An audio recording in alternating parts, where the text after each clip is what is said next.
ಸರ್ಕಾರಕ್ಕೆ ಸ್ವಪಕ್ಷರಿಂದಲೇ ಮುಜುಗರದ ಸರಣಿ ಮುಂದುವರಿತಾ ಇದೆ ಅನ್ನೋ ಒಂದು ಪ್ರಶ್ನೆ. ಅದರಲ್ಲೂ ಕಾಂಗ್ರೆಸ್ನ ಹಿರಿಯ ಲೀಡರ್ ಈ ಬಾರಿ ಪತ್ರವನ್ನ ಬರ್ತಿರೋದು. ಈ ಪತ್ರ ಸಾಮಾನ್ಯ ಪತ್ರ ಅಲ್ಲ, ಇದು ಖಾರವಾದ ಪತ್ರ.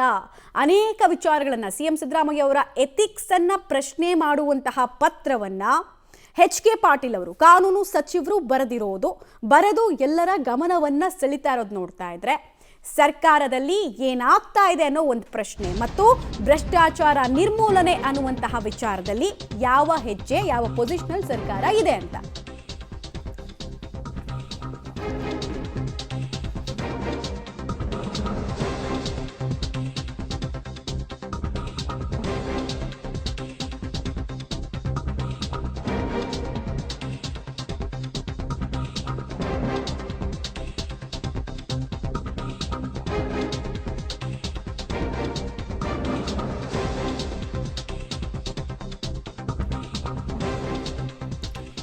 ನಿನ್ನೆ ಬಿ.ಆರ್. ಪಾಟೀಲ್ ಅವರದ್ದು ಎನ್ನಲಾದಂತಹ ಆಡಿಯೋ ಇವತ್ತು ಹಿರಿಯ ಸಚಿವರ ಸರದಿ. ಸರ್ಕಾರಕ್ಕೆ ಬಿಸಿ ತುಪ್ಪವಾಗ್ತಾ ಇದೆ. ಸ್ವಪಕ್ಷದವರ ಒಂದೊಂದೇ ಬಾಂಬ್ಗಳು. ಅಕ್ರಮ ಗಣಿಗಾರಿಕೆ ಬಗ್ಗೆ ಸಿಎಂಗೆ 7 ಪುಟಗಳ ಸುದೀರ್ಘ ಪತ್ರವನ್ನ ಎಚ್.ಕೆ. ಪಾಟೀಲ್ ಅವರು ಬರೆದಿದ್ದಾರೆ. ಆ ಪತ್ರ ಪಬ್ಲಿಕ್ ಟಿವಿಗೆ ಲಭ್ಯ ಆಗಿದೆ. ನೀವು ಗಮನಿಸ್ತಾ ಇದ್ದೀರಾ ಅದನ್ನ. ಸಬ್ಜೆಕ್ಟ್ ಏನಿದೆ ಅಂತ: ಕರ್ನಾಟಕ ರಾಜ್ಯದಲ್ಲಿ ಅಕ್ರಮ ಗಣಿಗಾರಿಕೆ ಮೂಲಕ ರಾಜ್ಯ ವಿದ್ರೋಹ ಎಸಗಿದ ಘಟನೆಗಳು ಭಾರೀ ಪ್ರಮಾಣದಲ್ಲಿ 2007ರಿಂದ 2011ರವರೆಗೂ ನಡೆದಿದ್ವು. ಅಧಿಕಾರಸ್ಥ ರಾಜಕಾರಣಿಗಳು ಅಧಿಕಾರಶಾಹಿಗಳ ಅಕ್ರಮ ಕೂಟ ರಚಿಸಿಕೊಂಡು ಸಂಘಟಿತವಾಗಿ ರಾಜ್ಯಕ್ಕೆ ನಷ್ಟವನ್ನ ಮಾಡಿದ್ರು. 2006ರಿಂದ 9 ಡಿಸೆಂಬರ್ನಲ್ಲಿ ಒಟ್ಟು ಎಷ್ಟು ಅಕ್ರಮ ಆಸ್ತಿ ಅನ್ನೋದನ್ನ, ಅಕ್ರಮ ಗಣಿಗಾರಿಕೆ ಪ್ರಕರಣಗಳು ನಡೆದವು ಅನ್ನೋದನ್ನ ಕೂಡ ಅವ್ರು ಕೋಟ್ ಮಾಡಿದ್ದಾರೆ. 12,531 ಅಕ್ರಮ ಗಣಿಗಾರಿಕೆ ಪ್ರಕರಣಗಳು ನಡೆದಿದ್ವು ಅನ್ನೋದನ್ನು ಹೇಳಿದ್ದಾರೆ. ಆದರೆ ಇದರಲ್ಲಿ ಕೇವಲ ಕೆಲ ಪ್ರಕರಣಗಳಲ್ಲಿ ಲಾಜಿಕಲ್ ಎಂಡ್ ಸಿಕ್ಕಿದೆ. ಹಗಲು ರಾತ್ರಿ ಎನ್ನದೇ ರಾಜ್ಯದ ಸಂಪತ್ತನ್ನ ಲೂಟಿ ಮಾಡಿದವರನ್ನ ರಕ್ಷಿಸೋ ಕೆಲಸ ಯಾಕಾಗ್ತಿದೆ ಅನ್ನೋದು ಕಾನೂನು ಸಚಿವರು ಸರ್ಕಾರ ಕೇಳ್ತಾ ಇರೋ ಪ್ರಶ್ನೆ. ಸರ್ಕಾರಕ್ಕೆ 1,50,000 ಕೋಟಿ ರೂಪಾಯಿ ನಷ್ಟ ಆಗಿದೆ. ಒಂದೆರಡು ಕೇಸ್ನಲ್ಲಿ ಕೆಲ ಪ್ರಮುಖ ಅಪರಾಧಿಗಳ ಶಿಕ್ಷೆ ಆಗಿದೆ. ಪಿಕ್ ಅಂಡ್ ಚೂಸ್, ತೀರಾ ಪಿಕ್ ಅಂಡ್ ಚೂಸ್ ನಡೆದಿದೆ. ತನಿಖೆಯಲ್ಲಿ ಕೂಡ ಯಾರ ಮೇಲೆ ತನಿಖೆ ಮಾಡ್ಬೇಕು ಅಂತವ್ರನ್ನ ಮಾತ್ರ ಸಿಕ್ಕಾಕ್ಸಿದ್ದಾರೆ. ಇನ್ನು ಕೆಲವರು ಸ್ವಚ್ಛಂದವಾಗಿ ಓಡಾಡ್ತಾ ಇದ್ದಾರೆ. ಹಾಗೆ ಕಳುವಾಗಿರುವಂತಹ ಸಂಪತ್ತು, ನಾವು ಹೇಳ್ತಾ ಇದ್ವಲ್ಲ ನಿಮಗೆ 1,50,000 ಕೋಟಿ, ಅದು ವಾಪಸ್ ಬರ್ಬೇಕಲ್ವ ಸರ್ಕಾರಕ್ಕೆ, ಅದು ಬಂದಿಲ್ಲ. ಅದು ಯಾಕೆ ಬಂದಿಲ್ಲ ಅಂದ್ರೆ ಲೂಟಿ ಮಾಡಿದವರನ್ನ ಹಂಗೆ ಓಡಾಡೋದಕ್ಕೆ ಬಿಟ್ಟಿರೋ. ಇದನ್ನೆಲ್ಲವನ್ನ ಕೂಡ ಹೇಳ್ತಾ ಇರೋದು ಸ್ವತಃ ಎಚ್.ಕೆ. ಪಾಟೀಲ್ ಅವರ ಈ ಡೀಟೇಲ್ಡ್ ಪತ್ರ. ತುಂಬಾ ಡೀಟೇಲ್ಡ್ ಆಗಿದೆ ಪತ್ರದ ಬಹುತೇಕ ವಿಚಾರಗಳು. ಇದು ಯಾಕೆ ಇಂಪಾರ್ಟೆಂಟ್ ಆಗುತ್ತೆ ಅಂದರೆ ಸಿಎಂ ಸಿದ್ದರಾಮಯ್ಯ ಅವರ ರಾಜಕೀಯ ಅಧ್ಯಯನದಲ್ಲಿ ಕಂಪ್ಲೀಟ್ ಆಗಿ ಅವರ ಪೊಲಿಟಿಕಲ್ ರೆಸ್ಯೂಮ್ಗೆ ಅತಿ ದೊಡ್ಡ ಹೆಸರು ತಂದು ಕೊಟ್ಟಿದ್ದು ಅವರು ನಡೆಸಿದಂತಹ ಪಾದಯಾತ್ರೆ. ಆ ಪಾದಯಾತ್ರೆಯನ್ನು ಪ್ರಶ್ನೆ ಮಾಡೋ ರೀತಿ ಇದೆ ಎಚ್.ಕೆ. ಪಾಟೀಲ್ ಅವರ ಈ ಪತ್ರ. 2007ರಿಂದ 2011ರವರೆಗೂ ಅಕ್ರಮ ಗಣಿಗಾರಿಕೆ ಅನ್ನೋದು ತಾಂಡವ ಆಡಿತ್ತು. ಎಲ್ರಿಗೂ ಗೊತ್ತಿದೆ ಅದು. ಸರ್ಕಾರಕ್ಕೆ ಈ ಪೀರಿಯಡ್ನಲ್ಲಿ 1,50,000 ಕೋಟಿ ನಷ್ಟ ಆಗಿದೆ ಅನ್ನೋದನ್ನು ಕೂಡ ಅವರು ಪತ್ರದಲ್ಲಿ ಉಲ್ಲೇಖಿಸ್ತಾರೆ. ನನ್ನ ಅಧ್ಯಕ್ಷತೆಯ ಸಂಪುಟ ಉಪಸಮಿತಿ ಇದನ್ನೆಲ್ಲ ಬಹಿರಂಗಗೊಳಿಸಿತ್ತು. ನಾನೇ ಅದರ ನೇತೃತ್ವವನ್ನೆಲ್ಲ ವಹಿಸ್ಕೊಂಡಿದ್ದೆ. ಉಪಸಮಿತಿ ರಿಪೋರ್ಟ್ ಅಂದ್ರೆ ತುಂಬ ಡೀಟೇಲ್ಡ್ ಅನಾಲಿಸಿಸ್ ಆಗಿರುತ್ತೆ. ಎಲ್ಲಿಂದ ಶುರುವಾಯಿತು, ಯಾರ್ಯಾರು ಇನ್ವಾಲ್ವ್ ಇದ್ರು, ತುಂಬ ಡೀಟೇಲ್ಡಾಗಿ ಅವ್ರು ಕಷ್ಟಪಟ್ಟು ರಿಪೋರ್ಟನ್ನು ಕೊಟ್ಟಿದ್ರು. ಇನ್ಫ್ಯಾಕ್ಟ್ ನೀವು ವಿಪಕ್ಷ ನಾಯಕರಾಗಿದ್ದಾಗ, ನೀವು ಅಂದರೆ ಸಿಎಂ ಸಿದ್ದರಾಮಯ್ಯ ಅವರು 320 ಕಿಲೋಮೀಟರ್ನಷ್ಟು ಪಾದಯಾತ್ರೆಯನ್ನ ನಡೆಸಿದ್ರಿ. ತೊಡೆ ತಟ್ಟಿದ್ರು ಅವತ್ತು ಸಿಎಂ ಸಿದ್ದರಾಮಯ್ಯ ಅವರು. ತೊಡೆತಟ್ಟಿ ಪಾದಯಾತ್ರೆ ಮಾಡಿದ್ರು. ಆ ಪಾದಯಾತ್ರೆ ಅವರಿಗೆ ಅಧಿಕಾರವನ್ನು ತಂದು ಕೊಡ್ತು. ಅದನ್ನು ಇವರು ನೆನಪಿಸ್ತಾ ಇದ್ದಾರೆ. ಅದಾದ್ಮೇಲೆ ಏನಾಯ್ತು, ಕೆಲ ಪ್ರಕರಣಗಳನ್ನು ಮಾತ್ರ ತನಿಖಾ ಸಂಸ್ಥೆಗಳಿಗೆ ವಹಿಸಲಾಗಿತ್ತು. ಕೆಲವು ಪ್ರಕರಣ ಪಿಕ್ ಅಂಡ್ ಚೂಸ್ ಮಾಡಲಾಗಿತ್ತು. ಉಳಿದವರನ್ನ ಹಾಗೆ ಬಿಡಲಾಗಿದೆ. ಹೀಗಾಗಿ ಲೂಟಿಯಾದ ಸಂಪತ್ತು ಮರಳಿ ರಾಜ್ಯದ ಬೊಕ್ಕಸಕ್ಕೆ ಬಂದಿಲ್ಲ ಅನ್ನೋದು ಪತ್ರದ ಸಾರಾಂಶ.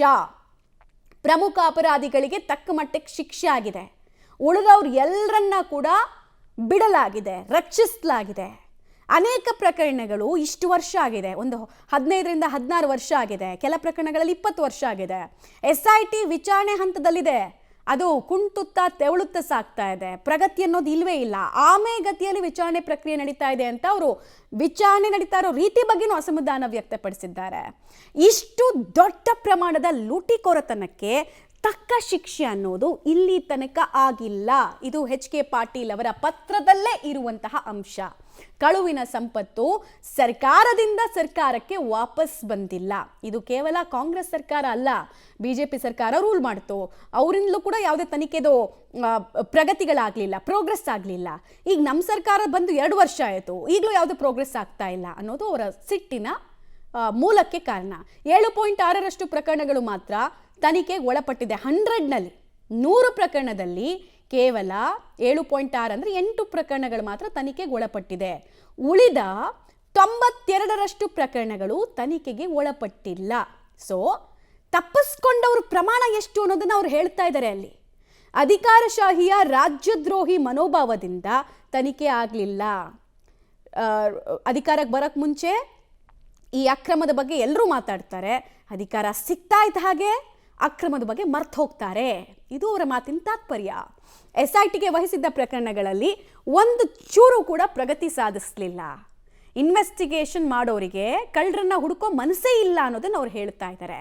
ಪಾಪ ಪುಣ್ಯದ ವಿಜಯ ಸಾಧಿಸುತ್ತಲೇ ಬಂದಿದ್ದಾರೆ. ಇದು ಎಚ್ ಕೆ ಪಾಟೀಲ್ ಅವರ ಪತ್ರದ ಸಾರಾಂಶ. ಅಕ್ರಮ ಗಣಿಗಾರಿಕೆಗೆ ಸಂಬಂಧ ವಸೂಲಿ ಆಯುಕ್ತರನ್ನ ನೇಮಿಸಬೇಕು. ಈಗ ತಪ್ಪಾಗಿದೆ, ಬ್ಲಂಡರ್ ಆಗಿದೆ ಇದರಲ್ಲಿ. ಸೊ ವಸೂಲಿ ಆಯುಕ್ತರನ್ನ ನೇಮಿಸಿ ರಿಕವರ್ ಮಾಡಬೇಕು ಸಂಪತ್ತನ್ನ ಅಂತ ಅವ್ರು ಹೇಳ್ತಾ ಇದ್ದಾರೆ. ಪೊಲೀಸ್ ಇಲಾಖೆ ಅಡಿಯಲ್ಲೇ ಒಂದು ಸ್ಪೆಷಲ್ ಫೋರ್ಸನ್ನು ರಚನೆ ಮಾಡಬೇಕು, ವಿಶೇಷ ಕೋರ್ಟನ್ನು ಸ್ಥಾಪಿಸಿ ತಪ್ಪಿತಸ್ಥರಿಗೆ ಶೀಘ್ರ ಶಿಕ್ಷೆ ಆಗಬೇಕು ಅಂತ ಬಹಿರಂಗ ಪತ್ರದ ಮೂಲಕ ಎಚ್ ಕೆ ಪಾಟೀಲ್ ಅವರು ಆಗ್ರಹಿಸ್ತಾ ಇದ್ದಾರೆ. ಒಂದು ಕಡೆ ಸರ್ಕಾರಕ್ಕೆ ಮುಜುಗರ, ಬಟ್ ಅವ್ರು ಹೇಳಿದ ಅಷ್ಟೂ ವಿಚಾರಗಳು 100ಗೆ 100 ಸತ್ಯ ಅಂತ ಈ ಪ್ರಕರಣವನ್ನು ಕ್ಲೋಸ್ ಆಗಿ ಮಾನಿಟರ್ ಮಾಡ್ಕೊಂಡು ಬಂದವರು ಹೇಳ್ತಾರೆ. ಡೀಟೇಲ್ಸ್ ಕೊಡ್ತಾರೆ. ನೇರ ಸಂಪರ್ಕದಲ್ಲಿ ಜಾಯ್ನ್ ಆಗ್ತಾ ಇದ್ದಾರೆ ಸುಕೇಶ್. ಸಿಎಂ ಸಿದ್ದರಾಮಯ್ಯ ಅವರ ಪೊಲಿಟಿಕಲ್ ರೆಸ್ಯೂಮ್ನಲ್ಲಿ ಪಾದಯಾತ್ರೆಗೆ ದೊಡ್ಡದಾದಂತಹ ವೇಟೇಜ್ ಇದೆ. ಇವತ್ತು ಅವ್ರು ಮಾತಾಡಬೇಕಾದ್ರೆ ಈ ಬಳ್ಳಾರಿ ಪಾದಯಾತ್ರೆ ನೆನಪಿಸ್ಕೊಳ್ತಾರೆ. ಅದೇ ಪಾದಯಾತ್ರೆನ ಇಟ್ಕೊಂಡು ಅವರಿಗೆ ಇಕ್ಕಟ್ಟಿಗೆ ಸಿಲುಕಿಸೋ ಪ್ರಯತ್ನವನ್ನು ಎಚ್ ಕೆ ಪಾಟೀಲ್ ಅವರು ಈ ಪತ್ರದ ಮೂಲಕ ಮಾಡಿದ್ದಾರೆ. ಸೊ ಈ ಪತ್ರಕ್ಕೆ ಉತ್ತರ ಕೊಡುವಂತಹ ಸಾಧ್ಯತೆ ಎಷ್ಟು, ಎಚ್ ಕೆ ಪಾಟೀಲ್ ಅವರ ಇಂಟೆನ್ಷನ್ಸ್ ಏನೇನಿದ್ವು ಇದರಲ್ಲಿ ಅನ್ನೋದು ಒಂದು ಪ್ರಶ್ನೆ. ಮಮತಾ, ಸುಮಾರು 1 ದಶಕದ ಹಿಂದೆ ನಡೆದಿರುವಂಥ ಬೆಳವಣಿಗೆ ಕೂಡ ಅದು. ಯಾಕಂದರೆ ಪಾದಯಾತ್ರೆ ಮಾಡಿದಂಥದ್ದು, ಜೊತೆಗೆ ಆ ಪಾದಯಾತ್ರೆ ಪರಿಣಾಮವಾಗಿ ಬಿಜೆಪಿ ಸರ್ಕಾರದ ವಿರುದ್ಧ ಜನಾಭಿಪ್ರಾಯ ಮೂಡಿಸುವಲ್ಲಿ ಕಾಂಗ್ರೆಸ್ ಯಶಸ್ವಿಯಾಗಿದ್ದು, ಅನಂತರ 2013ರ ಚುನಾವಣೆಯಲ್ಲಿ ಸ್ಪಷ್ಟ ಬಹುಮತದೊಂದಿಗೆ ಕಾಂಗ್ರೆಸ್ ಅಧಿಕಾರಕ್ಕೆ ಬರುತ್ತೆ, ಸಿದ್ದರಾಮಯ್ಯವರು ಮುಖ್ಯಮಂತ್ರಿ ಆಗ್ತಾರೆ. ಅಲ್ಲಿಂದ ಇಲ್ಲಿವರೆಗೆ ಸುಮಾರು 12 ವರ್ಷಗಳು ಕಳೆದೋಗಿದೆ. ಈ 12 ವರ್ಷಗಳಲ್ಲಿ ಸುಮಾರು 7 ವರ್ಷ ಕಾಂಗ್ರೆಸ್ ಸರ್ಕಾರವೇ ಅಧಿಕಾರದಲ್ಲಿದೆ. ಮತ್ತೆ ಮಧ್ಯದಲ್ಲಿ 20 ತಿಂಗಳು ಕಾಂಗ್ರೆಸ್ ಬೆಂಬಲಿತವಾಗಿದ್ದಂಥ ಸರ್ಕಾರ ಅಧಿಕಾರದಲ್ಲಿತ್ತು. ಆಗೆಲ್ಲವೂ ಇದ್ದು ಕೂಡ ಇದುವರೆಗೂ ಕೂಡ ಗಣಿಯ ವಿಚಾರದಲ್ಲಿ, ಗಣಿ ಅಕ್ರಮದ ವಿಚಾರದಲ್ಲಿ ತಾರ್ಕಿಕ ಅಂತ್ಯ ಆಗಿಲ್ಲ. ಅಂದರೆ ಅವತ್ತು ಅಂದಾಜು ಮಾಡಲಾಗಿದ್ದಂಥ 1.5 ಲಕ್ಷ ಕೋಟಿಯಷ್ಟು ಗಣಿ ಲೂಟಿ ಏನಿದೆ, ಅದನ್ನ ರಾಜಕೀಯ ಶಕ್ತಿಗಳು ಒಳಗೊಂಡಂತೆ, ಅಧಿಕಾರಿಗಳು ಒಳಗೊಂಡಂತೆ ಯಾವ ರೀತಿಯೆಲ್ಲ ಲೂಟಿ ಮಾಡಿದ್ರು ಅನ್ನೋ ಬಗ್ಗೆ ಸಾಕಷ್ಟು ತನಿಖೆಗಳಾಗಿದ್ದಾವೆ. ಆದರೆ ಕೆಲವು ಪ್ರಕರಣಗಳಲ್ಲಿ ಶಿಕ್ಷೆಗಳಾಗಿದ್ರು, ಕೆಲವು ಪ್ರಕರಣಗಳಲ್ಲಿ ತಾರ್ಕಿಕವಾದ ಅಂತ್ಯಕ್ಕೆ ಹೋಗಿಲ್ಲ. ಹಾಗಾಗಿ ನಾವು ಅವತ್ತು ಕೊಟ್ಟಂತ ಮಾತು ಅದೇ, ಸ್ಪಷ್ಟವಾಗಿ ಸಂಪೂರ್ಣ ಅಕ್ರಮವನ್ನು ತನಿಖೆ ಮಾಡಿಸ್ತೀವಿ ಅಂತ. ಆದರೆ ಅದರಿಂದ ಬೊಕ್ಕಸಕ್ಕಾಗಿರುವ ನಷ್ಟವೂ ಸೇರಿದಂತೆ ಎಲ್ಲವನ್ನು ವಸೂಲಿ ಮಾಡುವ ಲೆಕ್ಕಾಚಾರವೂ ಇತ್ತು.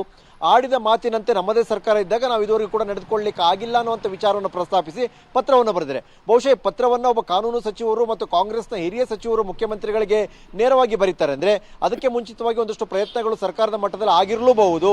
ಅದು ಸಚಿವ ಸಂಪುಟ ಸಭೆಗೆ ತರಬೇಕು ಅನ್ನುವಂಥ ವಿಚಾರ ಇರ್ಬೋದು, ಅಥವಾ ನಡೀತಿರುವಂಥ ತನಿಖೆಯ ಬಗ್ಗೆ ಪರಾಮರ್ಶೆ ಮಾಡಬೇಕು ಅನ್ನುವಂಥ ವಿಚಾರ ಇರ್ಬೋದು. ಹೀಗೆ ಬೇರೆ ಬೇರೆ ಹಂತದಲ್ಲಿ ಒಂದಷ್ಟು ಪ್ರಯತ್ನಗಳು ನಡೆದಂತೆ ಕಾಣಿಸ್ತಾ ಇದೆ. ಆ ಎಲ್ಲ ಪ್ರಯತ್ನಗಳು ಕೈಬಿಟ್ಟಾಗ, ಯಾವುದು ಫಲ ಕೊಡದೇ ಇರುವಾಗ ಬಹುಶಃ ಅಸಮಾಧಾನದ ಭಾಗವಾಗಿಯೇ ಕಾನೂನು ಸಚಿವ ಎಚ್ ಕೆ ಪಾಟೀಲ್ ಅವರು ಮುಖ್ಯಮಂತ್ರಿಗಳಿಗೆ ಬಹಿರಂಗ ಪತ್ರ ಬರೆದಂತೆ ಕಾಣಿಸ್ತಾ ಇದೆ. ಇದು ಒಂದು ಸ್ಪಷ್ಟಪಡಿಸ್ತಾ ಇದೆ, ಕಾಂಗ್ರೆಸ್ ಸರ್ಕಾರದಲ್ಲಿ ಗಣಿ ತನಿಖೆಗೆ ಸಂಬಂಧಪಟ್ಟಂತೆ ಒಮ್ಮತಾಭಿಪ್ರಾಯ ಇದ್ದಂತಿಲ್ವಾ, ಅಥವಾ ಇಚ್ಛಾಶಕ್ತಿ ಕಾಂಗ್ರೆಸ್ ಸರ್ಕಾರಕ್ಕೆ ಇಲ್ವಾ, ಅವೆಲ್ಲವನ್ನ ಬೇಸರಗೊಂಡೇನಾದರೂ ಕಾನೂನು ಸಚಿವರು ಪತ್ರವನ್ನು ಬರೆದ್ರ ಬಹಿರಂಗವಾಗಿ ಮುಖ್ಯಮಂತ್ರಿಗಳಿಗೆ ಅನ್ನೋದು ಈಗ ಪ್ರಶ್ನೆ. ಇದಕ್ಕೆ ಮುಖ್ಯಮಂತ್ರಿಗಳು ಕೊಡಬಹುದಾದ ಉತ್ತರ ಏನು ಅನ್ನೋದ್ರ ಮೇಲೆ ಇಡೀ ಬೆಳವಣಿಗೆಯ ತಾತ್ಪರ್ಯ ಏನು ಅನ್ನೋದು ಕೂಡ ಗೊತ್ತಾಗಬೇಕಾಗುತ್ತೆ. ಮಮತಾ, ಧನ್ಯವಾದ ಸುಕೇಶ್ ತಮ್ಮೆಲ್ಲ ಮಾಹಿತಿಗಾಗಿ.